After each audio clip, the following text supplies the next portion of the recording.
tu attends une forme de punition vis-à-vis du personnage à la fin. C'est son fantasme, Ah, mais sur le non-amour, du coup. donc conclusion, traîner avec des gens dépressifs si vous voulez être heureux. Vous regardez Lady Paul. Ah bah du coup, le Ravissement, film français, qui, alors si je dis pas de bêtises, c'est le deuxième film d'une réalisatrice Ah, qui je crois que c'était le s'appelle premier film aussi. Iris Kaltenbach. Alors je sais plus si c'est le premier ou deuxième, attends. Bah non, c'est le premier, t'as raison. Avec cette actrice incroyable qui est Assia Herzi, qui était dans La Ouais. Graine et le Mulet au départ. T'es amoureuse en fait. Bah, je sais pas, tu me racontes rien. Et donc en gros, c'est une jeune femme qui est sage-femme, qui est très fusionnelle avec sa meilleure amie, au point que elle a tendance à partir du principe que quand sa meilleure amie est heureuse, elle est triste parce qu'elles peuvent pas, elles sont tellement complémentaires qu'elles se contrebalancent D'accord, constamment, ouais. quoi. Tellement elles sont fusionnelles. Et en gros, au moment du début du film, c'est un moment un peu charnière de sa vie parce que tout se passe bien pour sa meilleure amie, elle est avec son copain, elle tombe enceinte, sa meilleure amie, d'un enfant qu'elle veut, alors qu'elle vient de se faire larguer par son copain et un gars qu'elle a croisé et qu'elle aime bien ne veut plus la voir. Donc il y a un changement de... La fusion s'écarte. Voilà, il y Ouais. a un truc un peu étrange qui se passe pour elle. Et là où les choses vont commencer à tourner, c'est qu'au moment où sa meilleure amie va accoucher, sa meilleure amie va tomber en dépression parce qu'elle n'arrive pas à aimer son enfant. Et elle, du coup, pour l'aider, va s'occuper de l'enfant et va commencer à être extrêmement heureuse. Jusqu'au moment où elle est tellement heureuse de ce qui se passe qu'elle va utiliser cet enfant pour raviver l'attention du gars qu'elle avait vu quelques mois avant, en lui faisant croire que c'est le sien. Ah, ok. Voilà. Il est chauffeur de bus. J'ai roulé 10 heures d'affilée. Et puis un jour, quelque chose a changé. Et déjà, ce qui est Incroyable. très chouette, c'est que le film ne te donne pas ce que tu veux. En tant que spectateur, tu attends des choses, tu espères que des choses vont... Enfin, tu attends des émotions standards d'un film comme ça et il te les donne jamais. Il te fait croire que ça va aller vers là, mais non, c'est ça? Bah, dès le début du film, tout le film est narré par ce gars à qui elle a fait croire que c'était son enfant. Donc il est en voix off et il parle tout le long.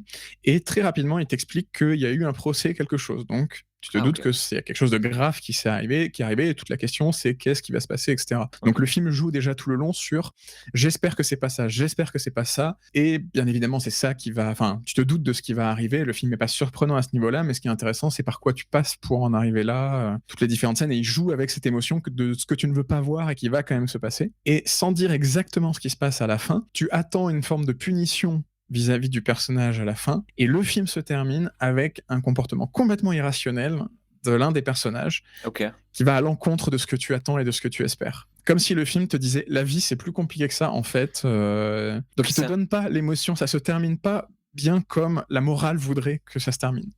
Quand tu dis ça en termes, en concept en tout cas de fin de film, ça me fait penser à Fincher. On en a parlé en début de live, mais ça me fait penser bien sûr à la fin de Gone Girl, hein, qui a exaspéré un nombre incalculable de gens, mais qui a ce même propos, quoi, de dire ben en fait qui on est pour juger en fait deux personnes qui ont décidé que ça allait être ça leur histoire, Oui. quoi. Ok. Putain, ça a Et l'air... du coup, ce qui était marrant, c'est que c'est hyper cool. ah bah c'est hyper cool, surtout que moi le film, je saurais pas dire pourquoi, honnêtement, parce que mais ça m'a fait beaucoup penser à In the Mood for Love de Wong Kar-wai.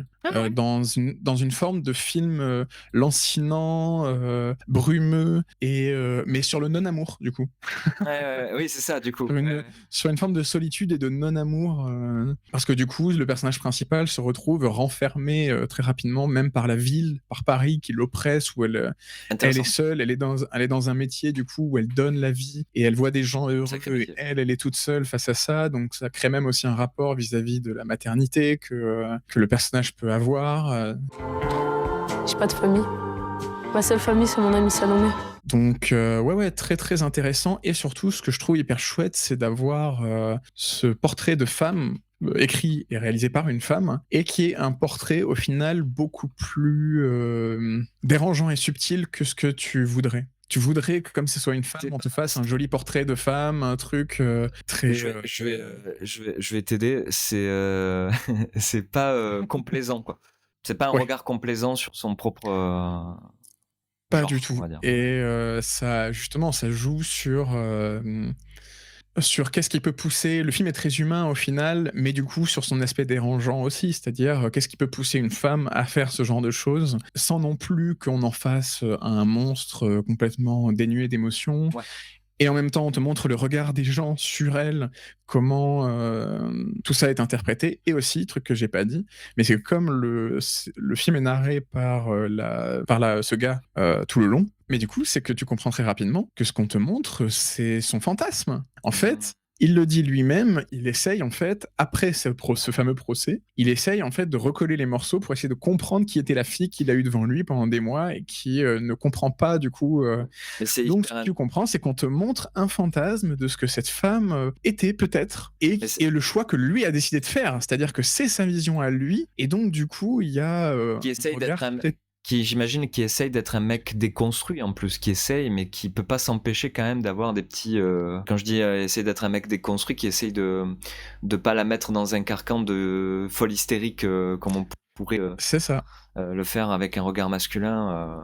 Ok. Et même avec un regard féminin, j'ai envie de te Ouais, dire, ouais, aussi, c'est-à-dire oui, vis-à-vis féminin, de jaloux, les autres femmes, ouais. les unes par rapport aux autres. Bien sûr. Même, tu sens même que son regard à lui est beaucoup plus tendre que celui de sa meilleure amie. Ça va être bien de passer ces journées avec des bébés. Toi, t'aimes bien les bébés? On pose beaucoup de questions. Donc ouais, franchement, très bonne surprise, très bon premier film, franchement. Il y a même des choix esthétiques, je sais pas comment ça a été tourné, mais je pense qu'il y a de l'anamorphique, parce qu'il y a pas mal de flair. Ok. Mais qui du coup, tout de suite, dès que le film a commencé, juste le fait de voir de l'anamorphique, ça a tout de suite tiqué dans ma tête, où j'ai fait ok, c'est presque c'est du fantasme, c'est de la féerie, c'est presque un autre monde, c'est pas, il y a quelque chose tout de suite qui se crée et c'est cool. Non, mais je veux dire, en termes narratifs, c'est quand même, ça cherche à quelque chose, quoi. Et c'est super intéressant. Ouais. Putain, j'étais persuadé qu'il était intéressant, ce truc. Lydia m'a dit un jour qu'elle pensait qu'un tuyau invisible la reliait à son ami. Comme si elle se partageait une seule dose de bonheur pour deux. À la manière du film que je disais tout à l'heure, oui, c'est ça, c'est que ça bouscule, en fait, les idées, les préconceptions, les préconceptions, Et je pense que si t'attrapes pas les subtilités du scénario, en fait, ça devient gênant, tu vois. Par exemple, le film essaye de sous-entendre quand même tout le long du film, vu que c'est du point de vue du mec, enfin, du point de vue du mec. C'est le point de vue de la fille, mais vu par le gars. Tu comprends qu'il se sent responsable aussi de ce qui s'est passé, parce qu'il se rend compte a posteriori qu'à chaque fois que la fille a voulu lui dire la vérité, il a voulu parler en premier, etc. Et lui a malgré lui un peu brouillé la tête et a retourné un peu la situation et l'a empêché de faire ce qu'elle avait prévu de base. Ah, c'est intéressant. D'une certaine façon, tu vois. Et tu sens que du coup, lui a cette, du coup, ça change. Il a une forme de tendresse entre guillemets aussi pour elle, malgré tout, en se disant, bah, peut-être que c'est aussi de ma faute. Tu vois, peut-être qu'en fait, elle n'était pas si méchante que ça et que je suis le problème aussi dans l'équation. C'est un film qui te fait, alors c'est un film qui te fait croire qu'on va s'approcher du regard féminin d'une histoire tordue, et en fait, ça ne fait que déconstruire le regard masculin, de dire finalement tout ce qui se joue c'est ça, et puis finalement apparemment il n'y a pas de conclusion satisfaisante. Ça ne fait que décrire tout ça et je pense que pour la plupart des gens, la fin n'est pas satisfaisante, ouais, parce que c'est. Non, mais n'en parle pas, ne spoil pas. Il faut regarder ça. Ouais. Faut regarder ça.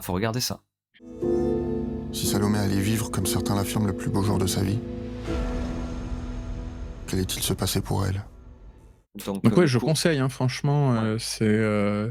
Bah du coup, il est plus au cinéma, en tout cas chez moi et chez toi aussi, a priori. C'était la dernière séance, mais, cette semaine. Mais si jamais après il passe en streaming, je pense qu'il sera sûrement sur Canal+, à un moment. Alors après, oui, c'est pas un film qui te... Encore une fois, c'est un film qui te challenge un peu. Après, personnellement, c'est les genres de films vers lesquels je peux être attiré, parce que justement, t'as ce rapport un peu à regarder par la lorgnette, un truc que toi, tu abordes pas dans ta vie de tous les jours, ou quoi, un peu en mode...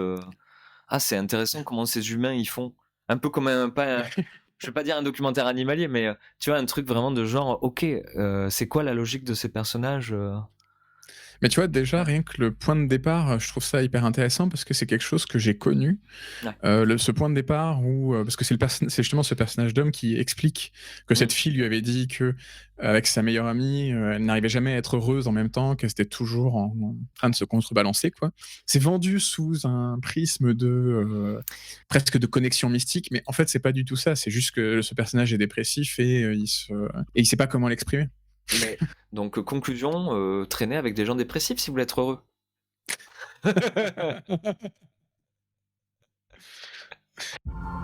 T'es amoureuse en fait. Bah, je sais pas, tu me racontes rien. Il est chauffeur de bus. J'ai roulé 10 heures d'affilée. Et puis un jour, quelque chose a changé.